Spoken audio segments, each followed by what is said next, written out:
Good morning students. Today I am going to discuss about saponin glycosides. Myself A. Venkateswara. I am from Aditya Pharmacy College. Saponin glycosides. What do you mean by saponin glycosides? Saponin, the word it indicates soap-like. So what is the common properties of these saponin glycosides? They produce soap-like foam when you are treating with water. So this type of glycosides were classified into saponin glycosides. So the saponin glycoside, they have the significant another feature is when it is treating with blood, it causes the hemolytic. So the saponins have the two properties. The first one, soap forming, foam producing, and also blood clotting. So blood, it will be break down the blood clots.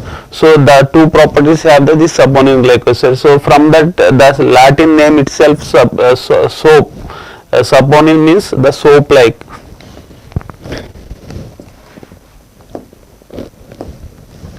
So on the classification of saponin glycosides, so glycosides means anytime we can discuss that glycoside means the combination of sugar plus non-sugar part. So if the two are binded with glycosidic linkage. So the sugar part maybe sugar, say maybe it's ramenose, glucose, fructose, any type of sugar. But based on the aglycan moiety, only the pharmacological action will be produce these glycosides. So the aglycan, based on aglycan moiety, the glycosides, these saponin glycosides are two types. One is steroidal saponins and one more is triterpenoidal saponins. So the both this type of glycosides can able to produce the soap like. So they are included in this group. So some of the aglycan moiety are the steroidal nucleus. So the steroidal nucleus, you can see that there is a steroidal nucleus in the C70. So this four nucleus we called as, suppose we call as this one cyclopentanopenanthrin nucleus, this nucleus. So in the C17 position there is a there's different attachments, like cardinolites means they have the 5-membered lactone ring and all, but up to this ring we called as a steroidal nucleus. So the based on this nucleus, the saponin glycosides are the two types. One is steroidal nucleus saponins, one more is triterpenoidal saponins. Triterpenoidal saponins means terpenes. You know that terpenes means their empirical formula C5H8. So one isoprene unit it is. Triterpenoids means it containing six isoprene units are combinedly form this triterpenoidal saponins. Okay, so this triterpenoid compounds also aglycan moiety in saponins. So the sugar and triterpenoid moiety is combinedly form the saponin glycoside. So these are the two types. So generally they are present in various plants like ginseng, panax and licorice. We can see this this type of saponin glycosides. Even soap nut, sheikai, we can see the saponin glycosides. So triterpenoidal means you understand that terpene means is the isoprene units. They are making with isoprene units through the estate malonate pathway. These are the compounds are producing. So one terpene means it containing two isoprene units. Triterpenoid means it containing six isoprene units combinedly form this triterpenoid. So these triterpenoids are the structural part in saponin glycosides. So that type of glycosides we call it a triterpenoidal saponin compounds. Okay. So generally we can see in the ginseng, panaxosides and some arsines and licorice roots glycyrrhizin. So the glycyrrhizin is from the licorice root. Okay, so glycyrrhizin is a major saponin glycoside from the licorice. We can see in the roots and rhizomes and stolons of Glycyrrhiza glabra and other varieties of Glycyrrhiza. We can see the glycyrrhizin. It's a triterpenoidal saponin. Okay. So in our syllabus we have the licorice. So licorice means also called as glycyrrhiza. Sometimes we can call the synonym with the glycyrrhiza, or sometimes we are using the licorice. So the roots, you see that from the roots we are isolating the licorice. Licorice, what is the major chemical constituent? Glycyrrhizinic acid is a glycone. So sometimes we call it glycyrrhizinic acid or glycyrrhizin. Okay. So coming to the synonyms, what is the synonyms of licorice? Glycyrrhiza, licorice root and Glycyrrhiza radix. So why? Because we are using the stolons and roots. So that is the reason the underground pots we are using. Sometimes locally they called as Glycyrrhiza radix. The crude drug we used to call with different names like Glycyrrhiza liquoris root and Glycyrrhiza radix. Okay, what is the biological source? Liquoris is a dried, peeled or unpeeled roots and rhizomes of or stolons of Glycyrrhiza glabra. So just remember that Glycyrrhiza glabra, Glycyrrhiza is a genus and glabra is a species. Majorly it belongs to the family Leguminaceae. Okay, this belongs to family Leguminaceae. So geographical source, where it is cultivated or where you from we collecting. This one geographical source, liquoris is majorly grown in Himalayan, so it requires high altitude for the cultivation or growing purpose. It's need high altitude. This liquoris generally can found in Himalayas. It is mainly cultivated in Spain, Sicily and Russian and England. Some places of England we can cultivate this liquoris. Okay, the following are the commonly grown varieties of liquoris. You can see the Persian liquoris. The variety itself they call as Persian liquoris, but the variety is from the Glycyrrhiza glabra only. So within the species they have the different varieties. From that varieties we are cultivating the Glycyrrhiza glabra variety Violaceae. So Violaceae is one of the variety. They are cultivating the Persian liquoris. Why it is called the Persian liquoris? They cultivate in the Persia and other species. And the next Glycyrrhiza glabra variety Gladuliflora. It belongs to the Russia. So that is the reason they call it a Russian variety. And Glycyrrhiza glabra variety typica. Generally this type of Glycyrrhiza we can see in the Spanish. So this one we call is Spanish liquoris also. So what is the macroscopic characters? So when you see the roots, we see the picture, it's externally yellowish or brown. So sometimes we are peeled, sometimes it's not unpeeled. Both roots we are using peeled or unpeeled roots we are using for the isolation of glyceric acid from the liquoris roots.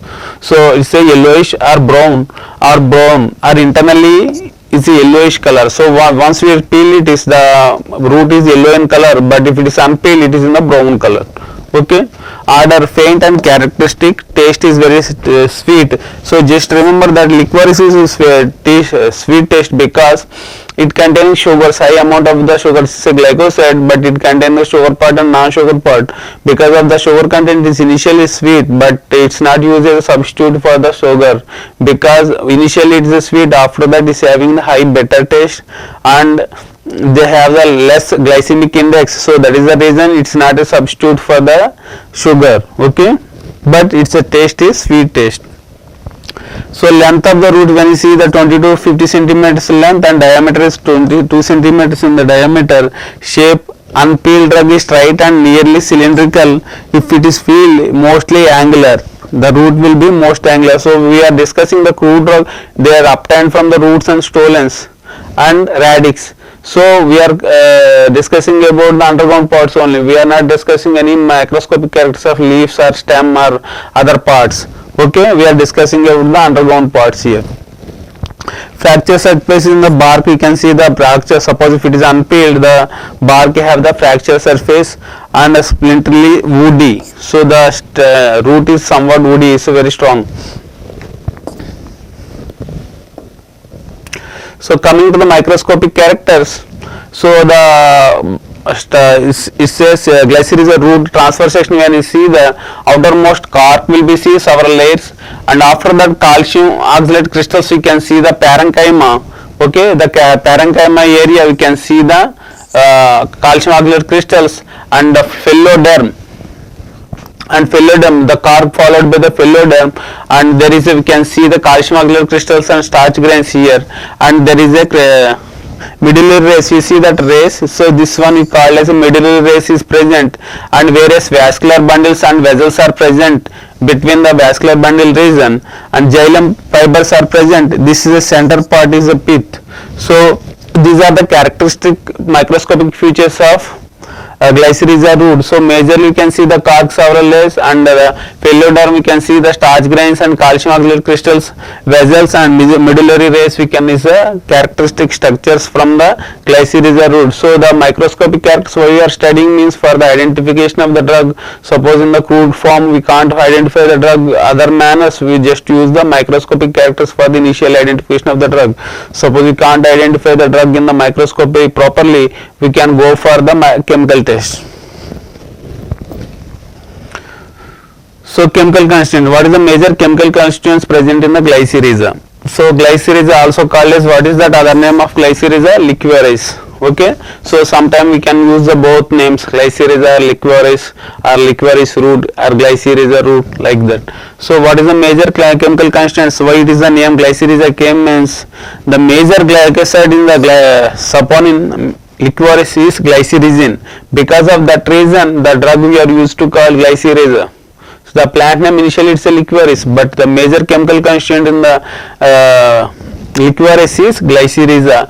So glycyrrhizic acid, so sometimes it's used to call glycyrrhizin or glycyrrhizic acid is a saponin. So just remember saponin glycoside. So the saponin glycoside means it's containing sugar plus non-sugar part. Suppose we are upon hydrolysis, the glycosides will release the sugar part and only have the aglycan moiety. That aglycan moiety alone we call as a genin or aglycon. So the aglycon moiety is glycyrrhizic acid. So just remember that names are little bit difference are there. Glycyrrhizic acid is a glycoside. Glycoside means it contains both sugar plus non-sugar part, but only aglycon moiety we call as glycyrrhizic acid. Okay, so this is the aglycon moiety, glycyrrhizic acid. So this is the sugar moiety. So this is the glycyrrhizin structure. So it's a aglycon moiety. What is the name? Glycyrrhizic acid. Okay. And other what are the other chemical constituents present in the glycyrrhiza means liquoritosides and liquoritin, isoliquoritin. So isoliquoritin is a flavonoidal glycoside. So not only saponin glycosides liquorice have, that is also having the flavonoidal glycosides. Okay, and liquoritosides also have.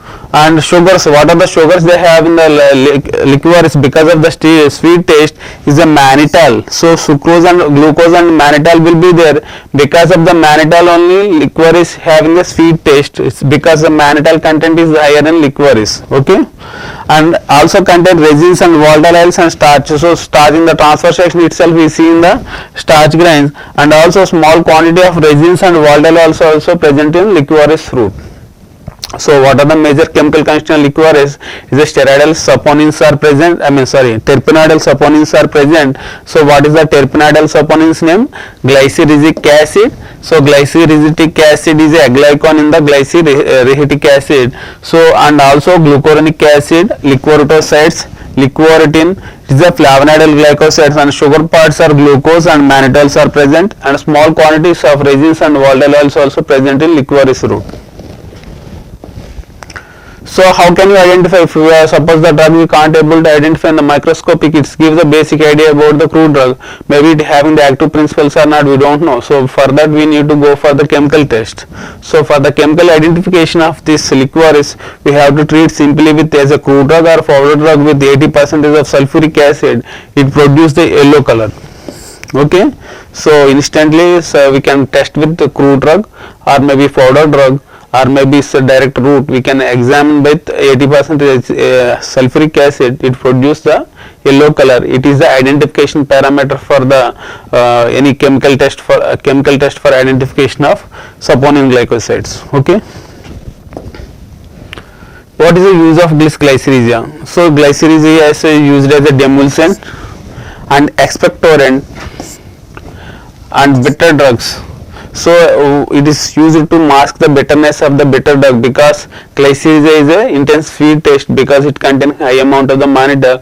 So it is ingredient for the some of the formulation, so that some cough syrups are intense bitter. So when we are using the this glycyrrhiza demulcent, it gives the soothing effect to the intestine, bronchial tracts and all, and also it's intense sweet taste. So that is the reason it is used along with some of the formulations, such as quinine. Quinine is anti-malarial, but it is intense bitter taste. To mask this bitter taste, they are mixing along with liquorice. And aloe.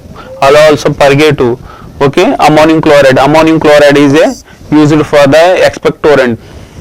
So it is also expectorant. So liquor is also expectorant, ammonium chloride also expectorant. So they are combined to produce the expectoration. Why we need to cause emesis means, suppose during the cough we have the excess phlegm, and also to remove that phlegm they are using the ammonium chloride or expectorants, okay, during the cough situation.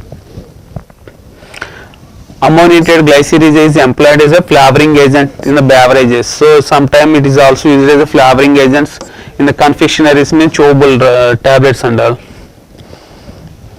and have the serpentine property, and so because it's having the saponins like soap like action. So and also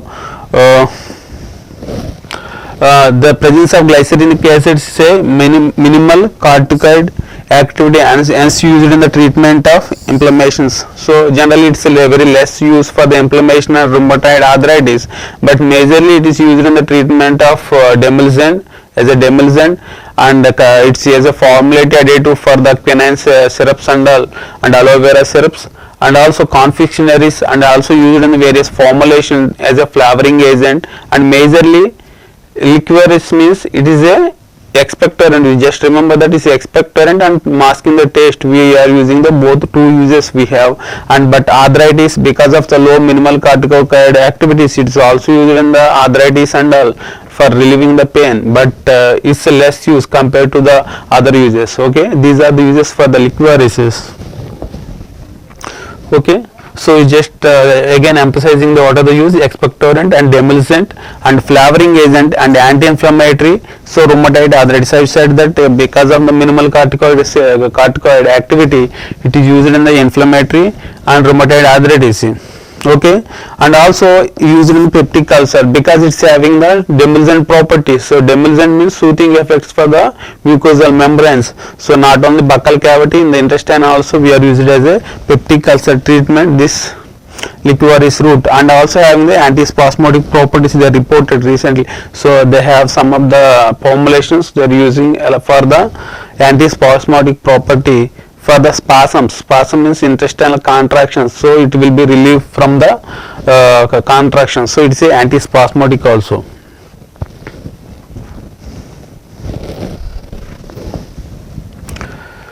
So adulterants. So adulteration means malpractice or substitution with inferior or commercially less important drugs, or maybe sometimes harmful. So why they are doing the adulteration means to gain the profit. So sometimes this adulteration may be intentional, sometimes maybe unintentional, by accident or maybe ignorance, it may be spoiled. But this type of adulteration is mainly intentional adulteration. Why they are doing? To gain the property. So generally for adulteration they are using the other species like Glycyrrhiza urulensis. What is the official drug for the Glycyrrhiza? I mean licorice. We are using the Glycyrrhiza glabra we are using. So from that Glycyrrhiza glabra, glandulans typica, like that we are using the different varieties. But this Glycyrrhiza urulensis having, generally they have the sugar but they don't have the glycyrrhizin content is good. So they are using along with Glycyrrhiza glabra, maybe whole drug or maybe some of the quantity of the drug they are mixing with Glycyrrhiza glabra in the sometime practice. And also sometimes they are like Russian licorice also used as a adulterant. Why? Because we have Russian licorice is we are studied in the one of the variety, but they have the less content and also appearance same looking as a glabra. So sometimes they are mixing with other varieties, this Russian Glycyrrhiza also. Thank you.